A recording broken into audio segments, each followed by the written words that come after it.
good evening, and thank you for joining us at Fox 44 News at 9. I'm Renee Summerhour. Our top story tonight, the Humane Society of Central Texas Board of Directors has decided not to terminate Don Bland, the executive director. The decision tonight comes after previous talks of firing him earlier this week. We spoke with Bland and his supporters about the decision and what comes next. Are you happy? I'm exhausted. Exhausted is how Director Don Bland of the Humane Society of Central Texas is feeling after the board held special meetings over the last week regarding his future employment with the organization. Bland supporters gathered both in and outside the Waco Humane Society building, saying today's decision to keep him as the director was a smart move.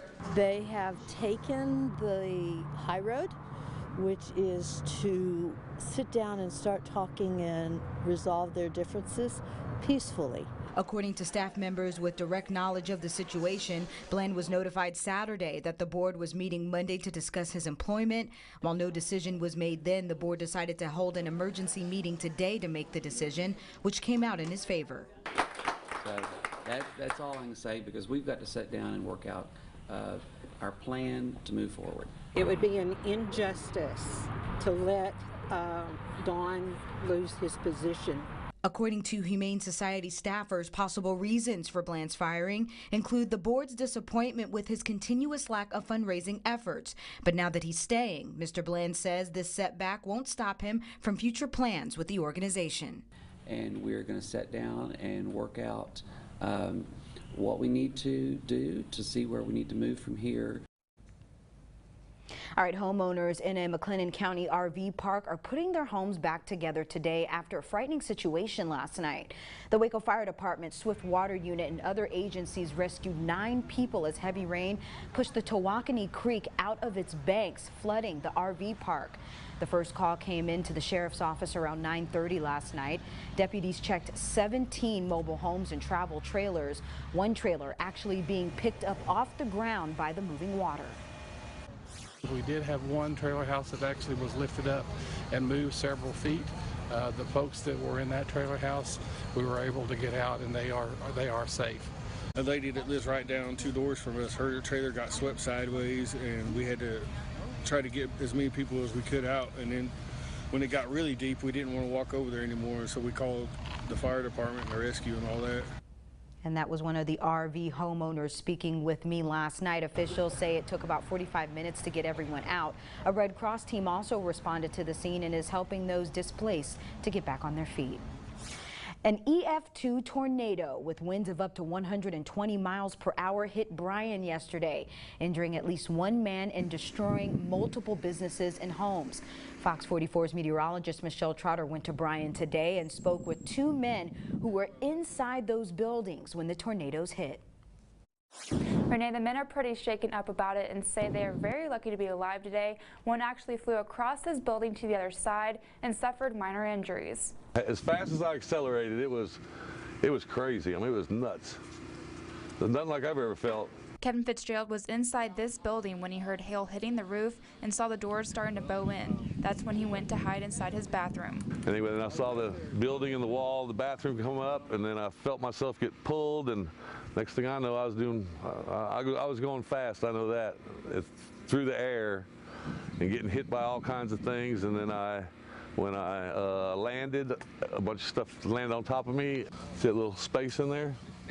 That's where I was. He now has a broken foot and bruises all over his body. Right across the street, Danny Morrison's business, Epicure's Catering, felt the same thing. I thought it was maybe hail, so I opened the door and I saw things swirling in the air, and I knew it was a tornado at that moment. I saw the wall move in on me, and when I saw the wall, I just froze. I just said, Lord, if you want me, take me, you know, because it's not my choice, it's yours. The warning coordination meteorologist for the National Weather Service, Dan Riley, says this wasn't your typical tornado. This tornado didn't have a great appearance on radar.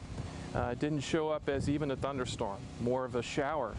And so this type of tornado can develop a little bit differently than more of our typical ones, which are big old thunderstorms with deep circulations. This one, we think, kind of spun up very quickly from the ground up. Fitzgerald and Morrison both are grateful to be here today. We're so blessed to be here, and we're so happy to be here.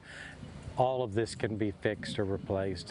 There's a GoFundMe page set up for Epicure's Catering, and we'll have that link on our website, centexpol.com. Reporting in the control room, Michelle Trotter, Fox 44 News. Thank you, Michelle. Well, people in Bryan aren't the only Central Texans cleaning up today. Powerful winds and heavy rain caused homeowners trouble in one Leaner neighborhood.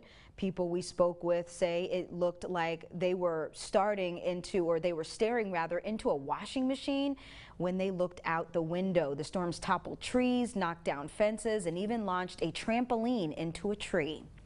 Well, in the East Texas town of San Augustine, business owners are picking up the pieces after their stores were destroyed by a tornado. In this video of what used to be a family's fashion imports across from Brookshire Brothers, the storm ripped the building apart. Nothing is left, as you can see.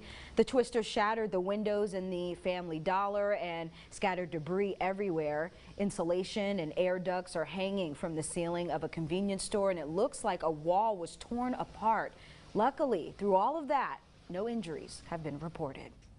Well, Fort Hood is surveying residents living in privatized and unaccompanied housing.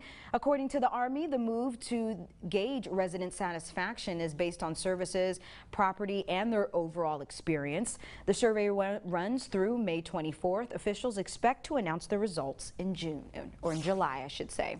Well, the principal of Waco High School is leaving at the end of the school year for a new job. Ed Love has been at the school since 2014, but will now transition to the leadership role with Transformation Waco.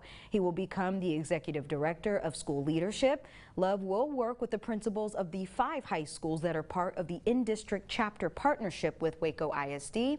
The school district is now starting to search for a new Waco High School principal. Well, starting Monday, more of the I-35 will be under construction. According to TxDOT, northbound lanes from North 12th Street to North Loop 340 in Belmead will be reduced to 2 lanes. Then starting Wednesday, May 1st, TxDOT will also permanently close exit 335A to downtown. Now, those of you wishing to get downtown, you will have to use the exit 335B instead. This is all part of preparation to increase lanes along I-35 from 6 lanes to 8 lanes. Well, lawmakers in the Texas House are set to debate a bill that this evening that reduces